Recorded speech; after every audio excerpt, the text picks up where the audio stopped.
এবং কিছুদিন আগে, দুই একদিন আগে গার্জিয়ান মিনিস্টার এখানে এসেছেন,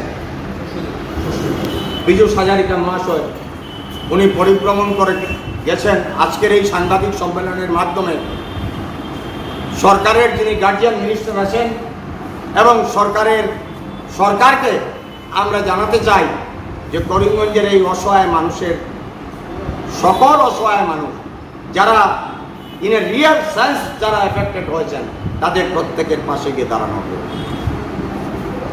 আরেকটি কথা আমি আপনাদের সম্মুখে বলতে চাই, অত্যন্ত পরিষ্কার ভাষায় আসামের মাননীয় মুখ্যমন্ত্রী আজ থেকে 2-3 দিন আগে রিপিটেডলি বলছেন যে বাংলাদেশি মুসলমানদের 99% ভোট আজকে কংগ্রেস পেয়েছে, 1% ভোট পেয়েছে বিজেপি 1% ভোট পেয়েছে। করিমগঞ্জের ক্ষেত্রে আমি মুখ্যমন্ত্রী মহাশয়কে, মাননীয় মুখ্যমন্ত্রীকে জিজ্ঞেস করতে চাই যে করিমগঞ্জে 1,67,000 প্রায় 1,70,000 ভোট, মুসলমান ভোট আজকে ভারতীয় জনতা পার্টির প্রার্থী পেয়েছে। It is almost more than near about 40%. Near about 40% of the casting Muslim vote. তো তথ্যকে বিকৃত করে এইভাবে যে উপস্থাপিত করা হচ্ছে, আমরা মনে করি, আমরা আজকের এই সাংবাদিক সম্মেলনের মাধ্যমে অনুরোধ করতে চাই সরকার পক্ষকে এবং বিজেপি দলকে যে আপনারা এর থেকে বিরত থাকুন। কারণ ইতিমধ্যে ভারতবর্ষের মানুষ তাদের উত্তর দিয়েছেন লোকসভা নির্বাচনে। History repeats itself. কংগ্রেসের সংখ্যা কোনোদিন পার্লামেন্টে দুজন ছিল না। 1986 it was only 2 the member of parliament in the central government. 1986-তে মাত্র 2 জন ছিলেন, কংগ্রেসের কিন্তু 2 জন কোনোদিন ছিলেন। আজকে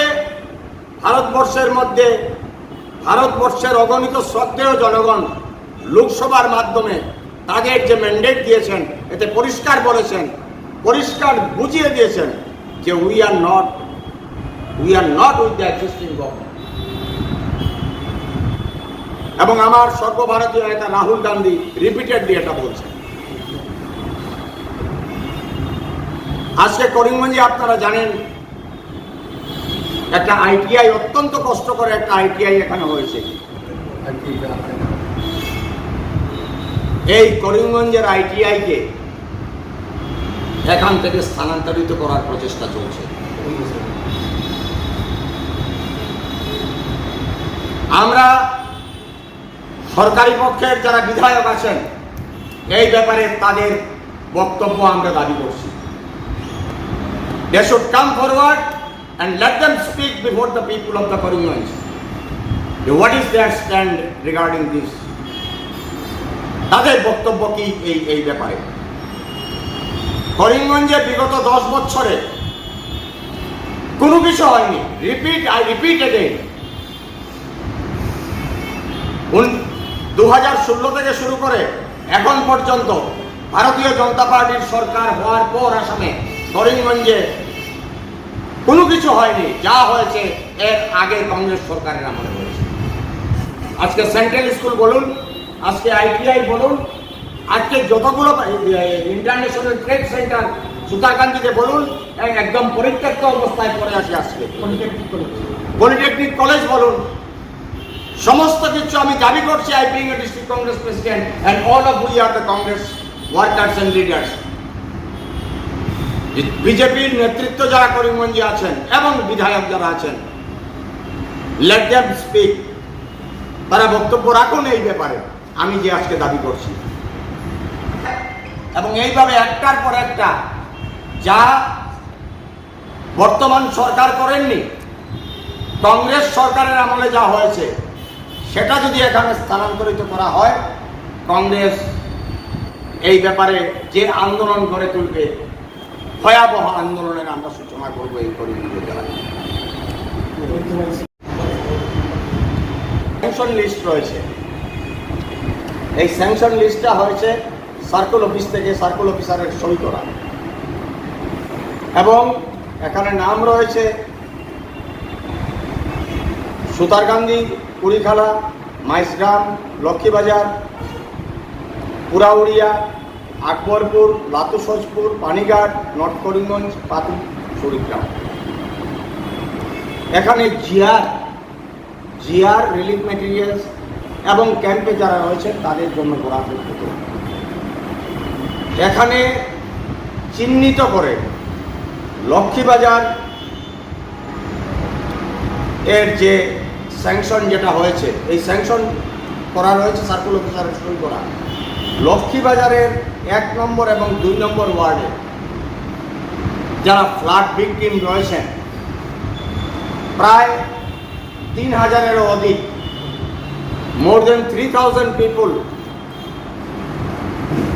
যারা অত্যন্ত মারাত্মকভাবে এফেক্টেড হয়েছে।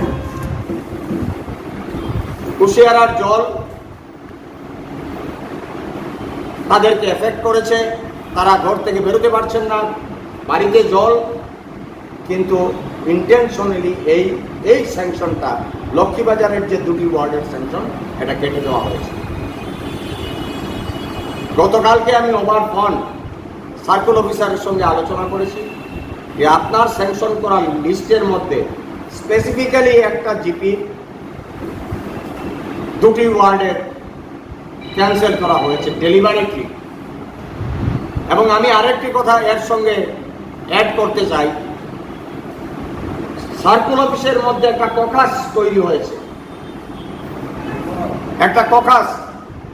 হয়েছে, যারা সার্কুল অফিসে বসে, দে আর দ্য গভর্নমেন্ট এমপ্লয়িজ, তারা কিন্তু সরকারি কর্মচারী, এবং সরকারি কর্মচারী হয়ে তারা সেখানে বসে ইনস্পাইট অফ স্যাংশনিং লেটার তারা সেখান থেকে এডিট করে তাদের যে জায়গায় ইচ্ছা হচ্ছে সেখানে রিলিফ দিচ্ছে, যেখানে তারা মনে করছে আমরা দেবো না সেখানে তারা সেখানে দিচ্ছে। জেলা কংগ্রেসের পক্ষ থেকে আমরা রিলিফ মেটেরিয়াল নিয়ে কোনো ধরনের প্রশাসনের সহিত কোনো কনফ্রন্টেশনে আমরা যেতে চাই না, কারণ this is not the time to create any confrontation. এটার সময় হলো মানুষের পাশে দাঁড়ানোর সময়, মানুষকে সাহায্য করার সময়।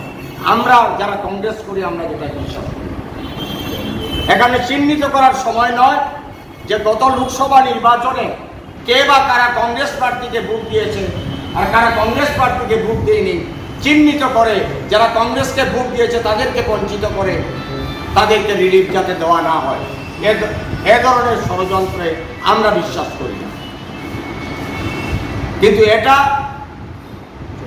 সামহাও এটা চলছে বলে আমরা বিশ্বাস করি।